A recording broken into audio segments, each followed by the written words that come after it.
Hello, my name is Susie, and today I'd like to read to you another short story by O. Henry called Witches' Loaves. Now, this was published in 1911, a year after the death of William Sidney Porter, who was O. Henry. That was his pen name, and of course, he was one of America's most beloved authors of short stories. From the title, Witches' Loaves, you might think that this is a haunting tale or maybe something you'd read at Halloween. But in fact, it's the story of a woman. She's middle aged and she's single, and she runs a bakery. And she has some rather romantic ideas and makes some assumptions about one of her clients who she thinks is a poor artist. And in the end, we see how one of her acts of kindness really does get his attention and what the effect is. So let's start with Witches' Loaves. Miss Martha Meacham kept the little bakery on the corner, the one where you go up 3 steps and the bell tinkles when you open the door.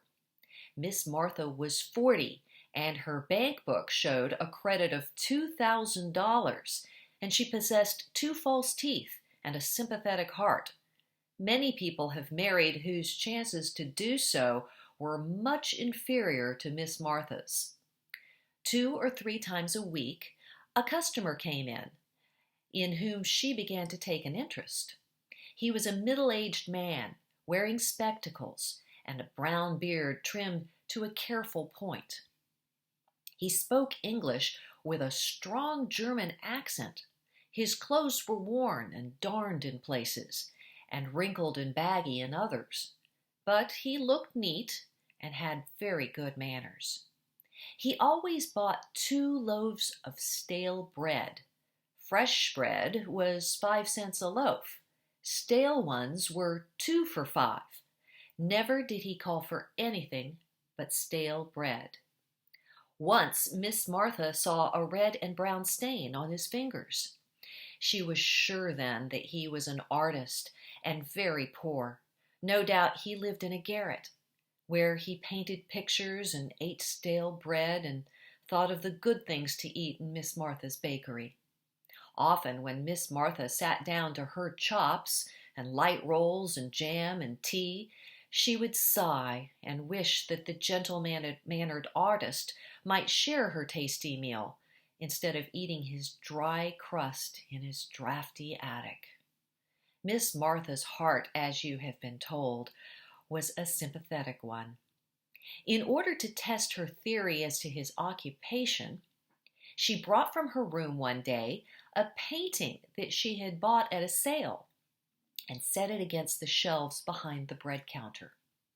It was a Venetian scene, a splendid marble palazzo, so it said on the picture, stood in the foreground, or rather forewater, and for the rest there were gondolas with the lady trailing her hand in the water, clouds, sky, and chiaro oscuro in plenty.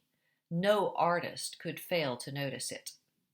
2 days afterward, the customer came in. 2 loaves of stale bread, if you please. You have here a fine picture, madame, he said, while she was wrapping up the bread. Yes, said Miss Martha, reveling in her own cunning. I do so admire art, and no, it would not do to say artist thus early. And paintings, she substituted. You think it is a good picture? Der balance, said the customer, is not in good drawing. Der bare perspective is not true. Good morning, madame. He took his bread, bowed, and hurried out. Yes, he must be an artist. Miss Martha took the picture back to her room. How gentle and kindly his eyes shone behind his spectacles. What a broad brow he had. To be able to judge perspective at a glance and to live on stale bread. But genius often has to struggle before it is recognized. What a thing it would be for art and perspective if genius were backed by $2,000 in bank, a bakery, and a sympathetic heart to... But these were daydreams. Miss Martha. Often now, when he came, he would chat for a while across the showcase.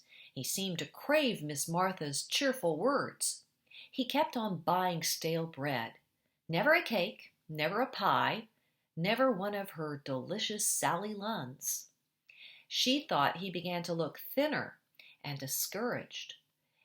Her heart ached to add something good to eat to his meager purchase, but her courage failed at the act. She did not dare affront him. She knew the pride of artists. Miss Martha took to wearing her blue-dotted silk waist behind the counter. In the back room, she cooked a mysterious compound of quince seeds and borax. Ever so many people use it for the complexion. One day, the customer came in as usual, laid his nickel on the showcase, and called for his stale loaves. While Miss Martha was reaching for them, there was a great tooting and clanging, and a fire engine came lumbering past. The customer hurried to the door to look, as anyone will, and suddenly inspired, Miss Martha seized the opportunity. On the bottom shelf, behind the counter, was a pound of fresh butter that the dairyman had left 10 minutes before. With a bread knife, Miss Martha made a deep slash in each of the stale loaves, inserted a generous quantity of butter, and pressed the loaves tight again. When the customer turned once more, she was tying the paper around them. And when he had gone, after an unusually pleasant little chat, Miss Martha smiled to herself, but not without a slight fluttering of the heart. Had she been too bold? Would he take offense? But surely not. There was no language of edibles. Butter was no emblem of unmaidenly forwardness. For a long time that day, her mind dwelt on the subject. She imagined the scene when he should discover her little deception.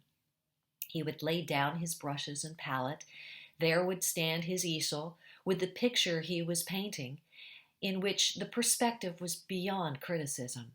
He would prepare for his luncheon of dry bread and water. He would slice into the loaf. Miss Martha blushed. Would he think of the hand that placed it there as he ate? And would he...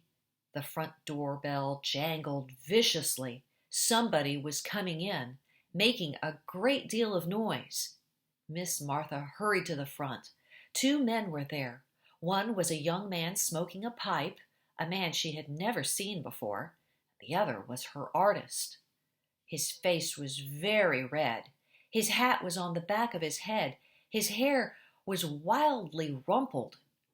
He clenched his 2 fists, and he shook them ferociously at Miss Martha. At Miss Martha! Dummkopf, he shouted with extreme loudness, and then Tausendonfer, or something like it in German. The young man tried to draw him away. I will not go, he said angrily, else I shall told her. He made a bass drum of Mrs. Martha's counter. You have spoilt me, he cried, his blue eyes blazing behind his spectacles. I will tell you, you was von meddlesome old cat. Miss Martha leaned weakly against the shelves and laid one hand on her blue dotted silk waist. The young man took the other by the collar. Come on, he said, you've said enough. He dragged the angry one out the door to the sidewalk and then came back. Guess you ought to be told, ma'am, he said, what the row is about. That's Bloomberger. He's an architectural draftsman. I work in the same office with him. He's been working hard for 3 months, drawing a plan for a new city hall. It was a prize competition. He finished inking the lines yesterday. You know, a draftsman always makes his drawing in pencil first, and when it's done, he rubs out the pencil lines with handfuls of stale breadcrumbs. That's better than India rubber. Bloomberger's been buying the bread here. Well, today, you know, ma'am, that butter isn't, Bloomberger's plan isn't any good for anything now. except to cut it up into railroad sandwiches. Miss Martha went into the back room. She took off the blue dotted silk waist and put on the old brown serge she used to wear. Then she poured the quince seed and borax mixture out of the window and into the ash can. The end. So, were they witches' loaves after all? She certainly wanted to enchant him with the butter that she put in there, but it backfired, and he looked at it as a curse.